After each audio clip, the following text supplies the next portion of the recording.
Pastor Ed here with Daily Devotions for Tuesday, April the 2nd, 2024.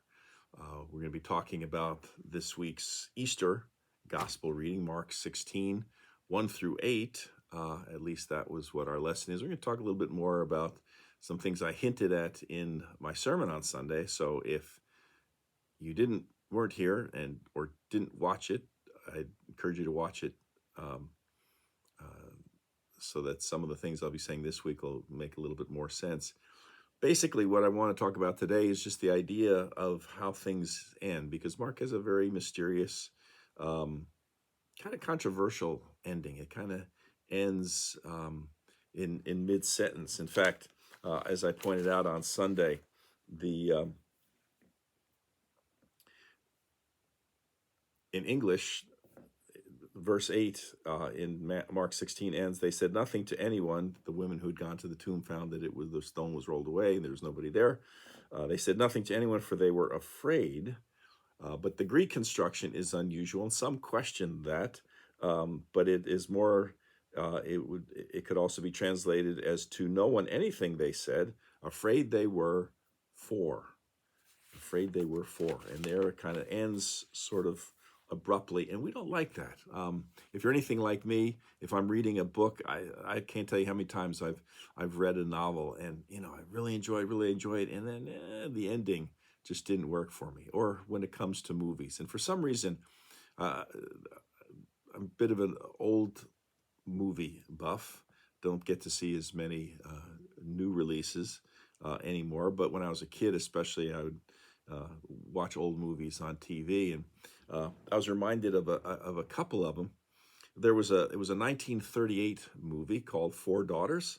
Look it up. It actually stars three of the four daughters were played by real life singing musical sisters, the Lane sisters, and it's a story about some young men that come into this musical family's life, and the sisters are all kind of interested in the same guy, and when the one sister finds out that her other sister is really in love with the guy that she had agreed to marry, she runs off with somebody else, a guy by the name of John Garfield, who is a troubled musician.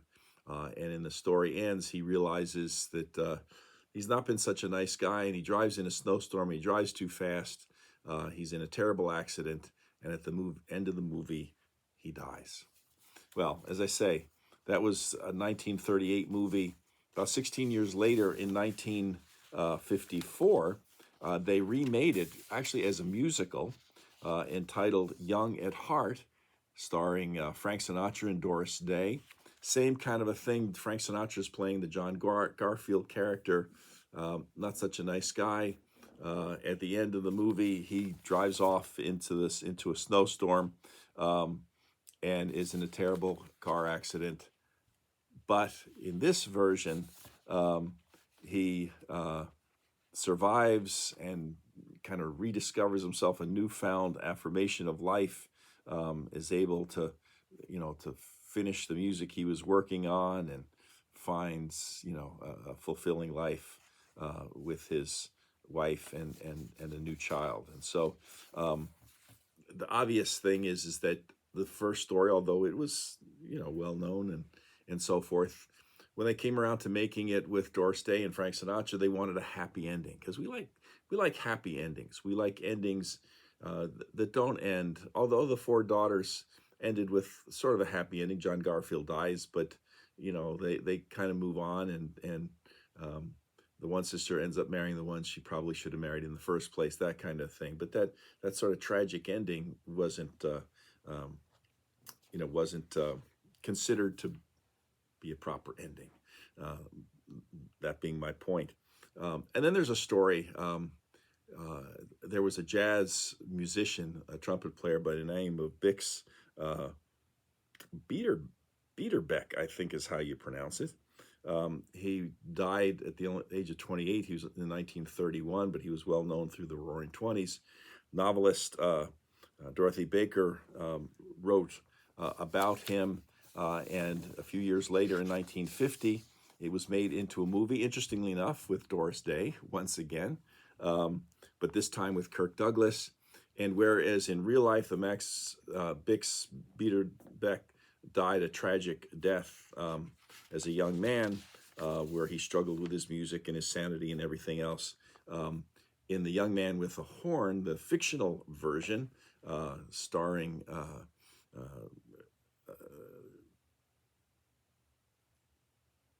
Kirk Douglas, kind of froze there for a second.